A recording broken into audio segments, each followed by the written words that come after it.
The Cardinals are going to be well represented at the World Baseball Classic. So, what are the pros and cons of this? Plus, reactions to yesterday's trade on today's episode of Locked On Cardinals. You are Locked On Cardinals, your daily St. Louis Cardinals podcast, part of the Locked On Podcast Network. Your team every day.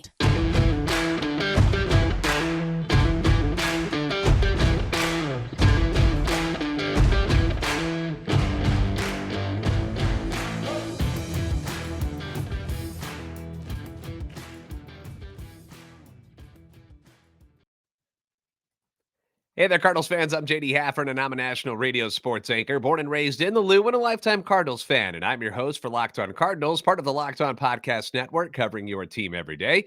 Follow me on Twitter at JD Sports Radio, as well as the podcast at LO_Cardinals. I want to thank those of you who make Locked On Cardinals your first listen every day. We are free and available wherever you get your podcasts, whether it's iTunes, Spotify, Google Podcast. Also on YouTube, you can like and subscribe and comment so you can interact with us. Hit the notification button so you know when new episodes are posted. This is a show serving Cardinal Nation and giving the best fans in baseball all of the info about the birds on the bat. This episode is brought to you by FanDuel Sportsbook, official sportsbook of Locked On. Make every moment more. Visit FanDuel.com/LockedOn today to get started.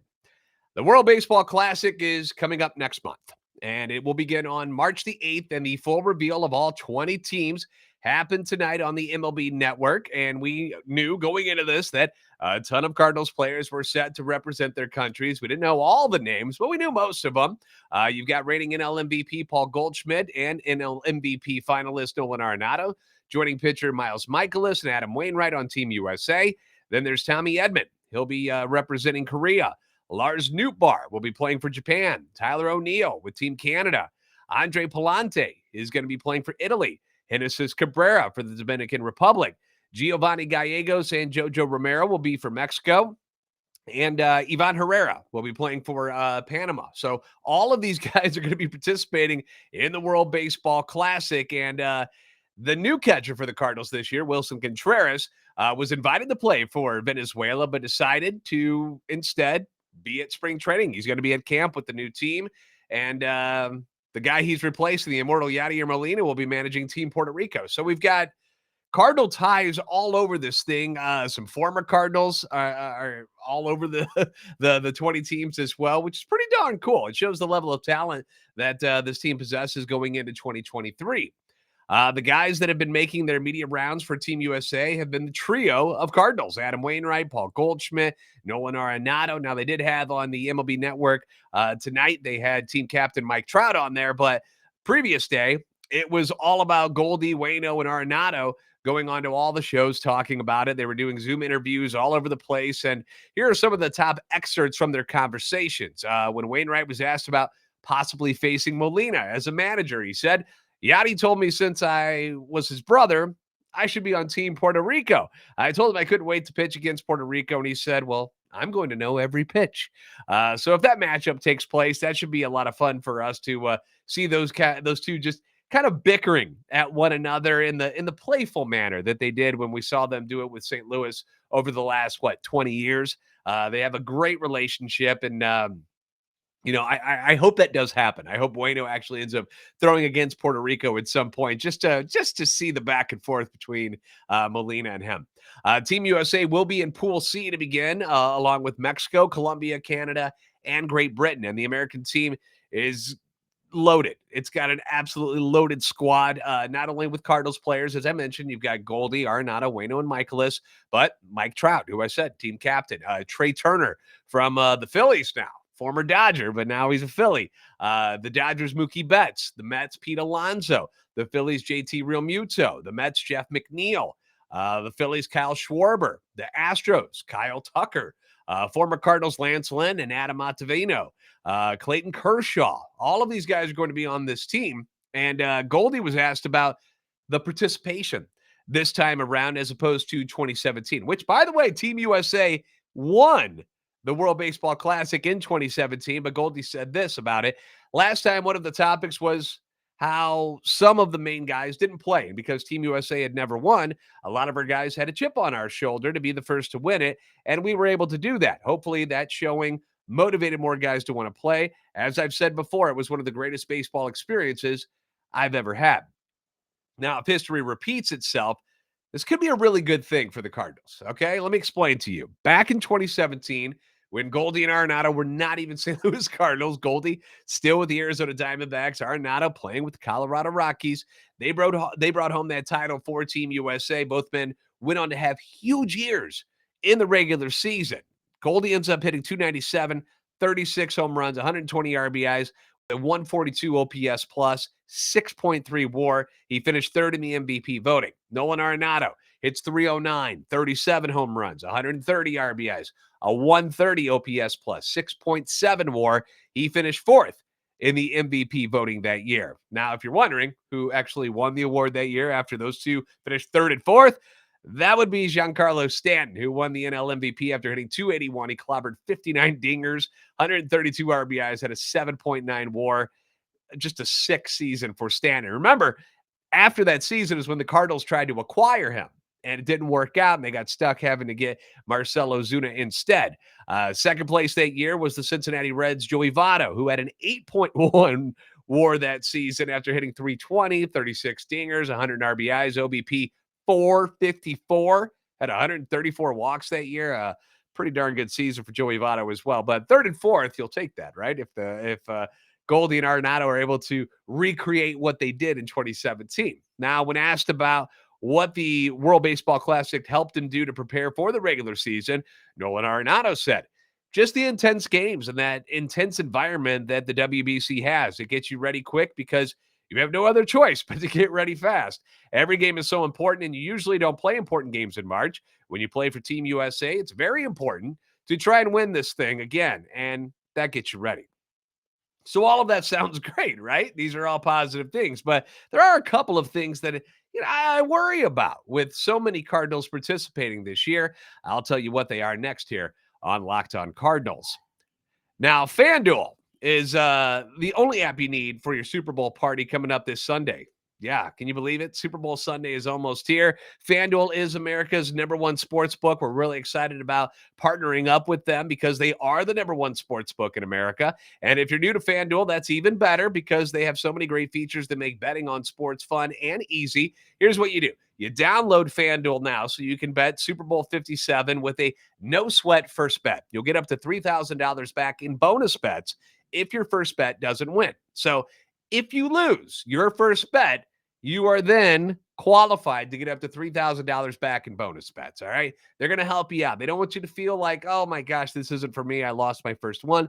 They want you to know that people win at FanDuel. And they let you bet on everything from the money line to point spreads to who's going to score a touchdown. Again, the Eagles favored by 1.5 still. You can bet on who the MVP is going to be. Is it going to be Jalen Hurts, Patrick Mahomes, Travis Kelce, A.J. Brown? Could it be a defensive player like Hassan Reddick, Chris Jones? It's up to you to decide if you want to place bets on them or not. FanDuel also has a ton of game special bets as well, like receiving or rushing yards and a half by players. Who's going to score certain touchdowns, like the first touchdown scored in the second half? How many points will the teams combine for in a certain quarter or not? It's all available. It's all available. And if you haven't downloaded it already, do yourself a favor. The FanDuel Sportsbook app, get it. It's safe, secure, super easy to use. Best of all, you get your winnings paid instantly, which is what we all want, right? When you win money, you want it right back in your account. So join FanDuel today at FanDuel.com/locked on to claim your no sweat first bet on Super Bowl 57. That's FanDuel.com/locked on. Make every moment more with FanDuel, the official sportsbook partner of the NFL.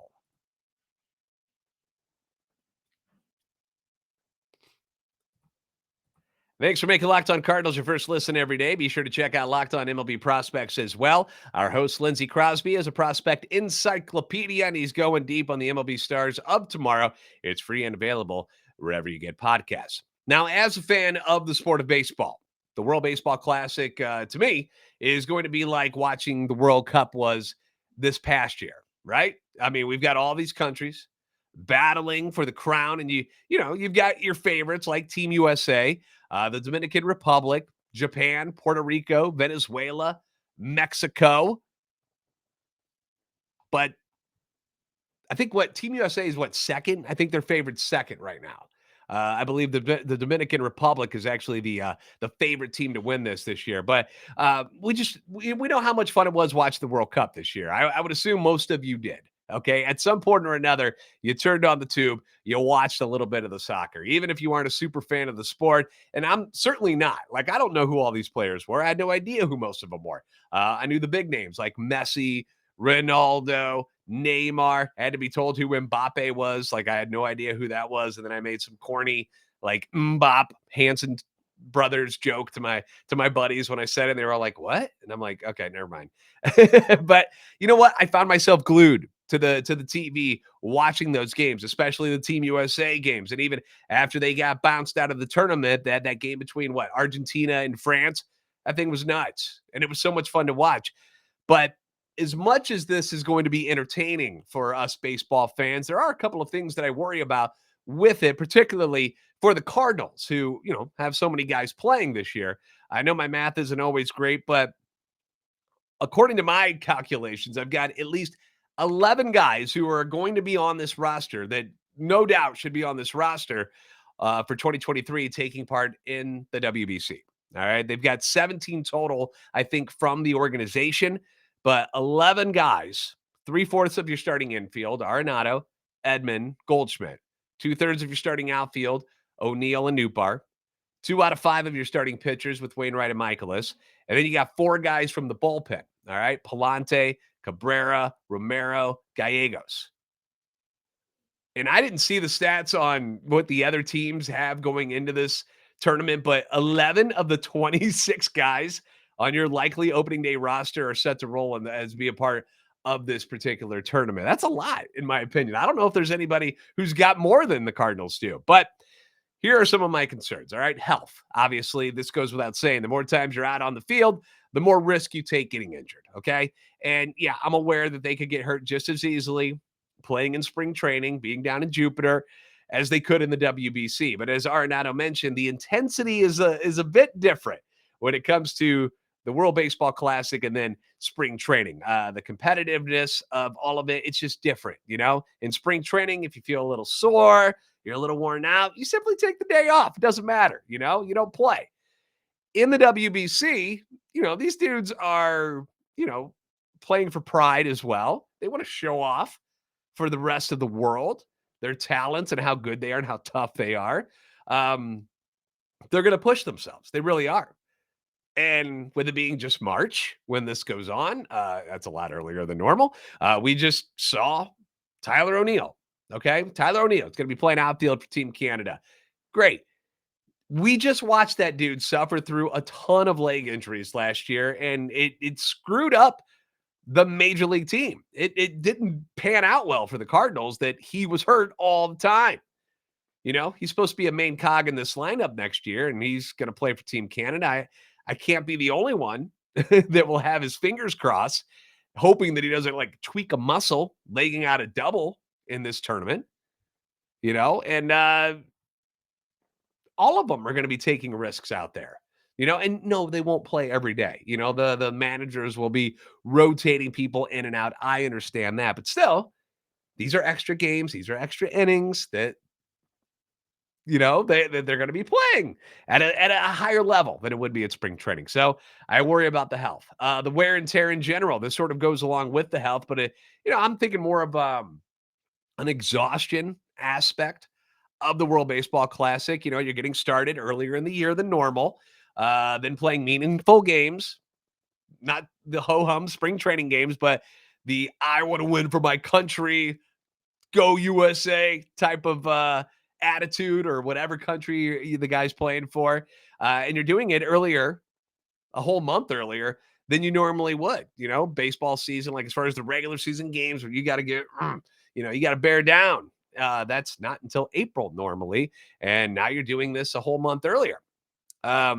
Granted, they're not going to be playing the 20 games in 3 weeks type of scenario that you might see during a regular season schedule, but still, every inning takes its toll on you at some point. And we all know how this team collapsed at the end of last year. All right. Specifically your 2 MVPs, Goldschmidt and Arenado, they were not very good at the plate in September. All right. They just weren't. And they didn't do diddly poo in the postseason. All right. So their production just plummeted. Yeah. And that carried over to the playoffs. And then you're out after 2 games against the Phillies. I don't want to see that again, you know? And what about the pitchers? What about them? Wainwright, Michaelis, huge pieces of your rotation this year, which is already this rotation going into 2023 is a bit suspect. We know this. And this is going to add innings and pitches onto their arms. Now, they do have pitch limits in the World Baseball Classic. For those of you who are not familiar, a pitcher is limited to 65 pitches during a first round game, 80 in a quarterfinal, 95 in the championship round. So it's not like they're going to go out there and chuck 100 pitches up to the plate. A limit can be exceeded to finish a plate appearance. That can happen, but a pitcher may not pitch in games on 3 consecutive games or consecutive days either. So they're doing it. They have these rules set in place to save the arms of these guys, which is great because I remember they used to, okay, when you were like in Little League and you could just go out there and throw as many as you wanted. They started doing that too for Little League guys because the wear and tear on the arm can be so much. I mean, I remember we'd have a tournament over a weekend and you would play 6, 7 games in 3 days. And I would end up throwing in 4 of those games at some point. They don't want that to happen, not at that level, and certainly not at the World Baseball Classic because they don't want people to get hurt. So I'm glad they have those rules in place. But still, you're talking about 2 guys that have dealt with injuries over the years, and you're throwing extra pitches. Waino did say this recently that my body's moving good, arm's moving good, and I'm making sure I'm at least a week or 2 ahead of where I'd normally be. I'm old, but if the years have taught me anything, it's how to prepare for spring training and get everything out of my body. More than anything, I'm just excited to play and represent our countries, which, sounds like he's prepared. I'm sure Michaelis is prepared as well, and so are the other guys. But again, you've only got so many throws in your arm. All right. Are these guys going to be gassed when we get to late August, September, hopefully October for the playoffs when the Cardinals will need them the most? It's a risk. It's a risk. And I'm just pointing it out that it's just if there's some negatives about having all these guys playing, those are the ones I'm worried about the most. Now, when you have negatives, you've also got positives, right? We're going to talk about those guys, the positives of why having these guys in the WBC could be a good thing as well. Plus, some of your reactions to yesterday's trade for reliever Anthony Misiewicz. We'll do that next here on Locked On Cardinals.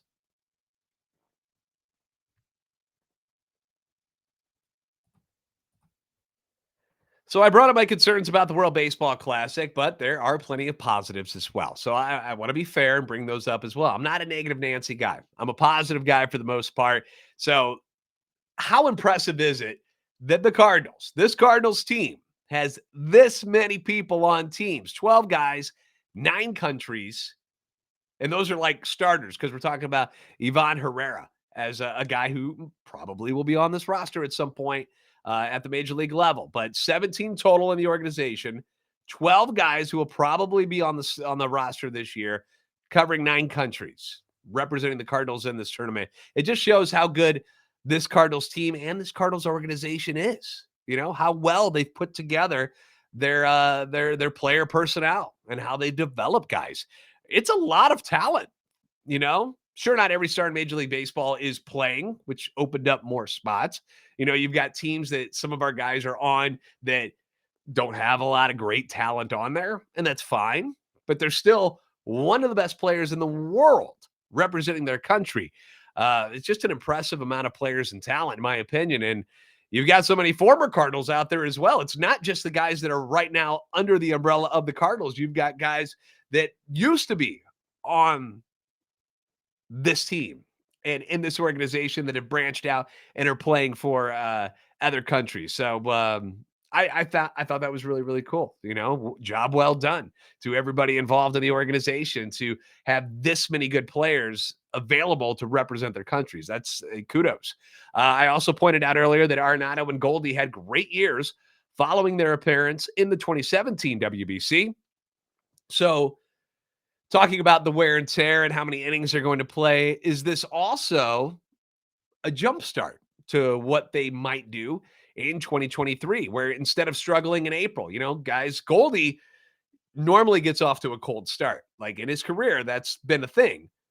what if he gets all of that coldness out and he's ready to, fire on all cylinders when he gets into the Cardinal uniform at the end of March, going into April when the regular season starts? Get those competitive juices going a little earlier, get their swings where they want them to be, and they're all warmed up and ready to go. That could happen as well. We hope so, because I mentioned how many starters are playing in this. And if they all come in red hot, we might see a pretty impressive April out of this team. And in all honesty, how could you tell someone, no, you cannot represent your country? I mean, who's going to do that? You know? And I'm glad the Cardinals did not put their foots down and say, no, no, no, no, no, no, no. You need to be focusing on it's an honor to play for your country, right? Every single player out there considers it an honor. And even though guys like Wilson Contreras chose to be at spring training instead, which I appreciate, I wonder if he's going to be a little bit jealous when things get rolling here and he's not playing for Team Venezuela and he misses out on this opportunity, which is a cool opportunity for everybody involved. So I'm a little surprised. Again, I appreciate the efforts out of Wilson Contreras to be with his new team and get to know people and learn stuff. But at the same time, I hope he's not bitter about it later on. Another positive, with all of these starters going to be gone at the World Baseball Classic for those 3 weeks, you're going to get a look at a lot of this young talent that this organization has developed, and you're going to get a chance to see them play a lot during spring training, So guys like Nolan Gorman are going to get a lot more at bats. Brendan Donovan, Jordan Walker, Mason Wynn, Alec Burleson, Dylan Carlson, Moises Gomez, all of these guys that we've talked about in this offseason that could be very, very important to this team this year and moving forward. They're going to get a lot more at bats.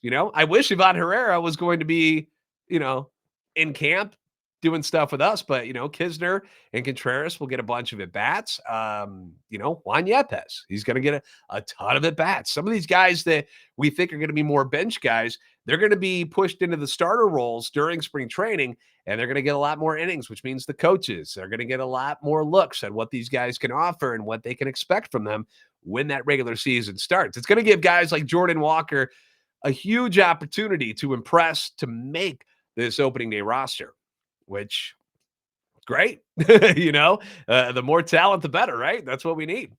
All right, so let's move on to get some reactions from yesterday's trade with the Royals. In case you missed it, the team did acquire left-handed pitcher Anthony Misiewicz yesterday. I got to throw his picture up here again for you. Yeah. Even though it's not in a Royals hat, okay, this is the photo I was allowed to use. And there he is. There he is. We have no idea if he's got any teeth, but we know he's got a mustache. If you're on YouTube, you can see him. All right. So I did a whole episode on him yesterday. So if you haven't seen it yet, please give it a watch. And, here's some of the reactions to that move. Wandering John wrote, "What did anyone expect? Edwin Diaz? At least we are not bottom dwellers like the Athletics or the Pirates." Ouch. Calling out the A's and the Buccos.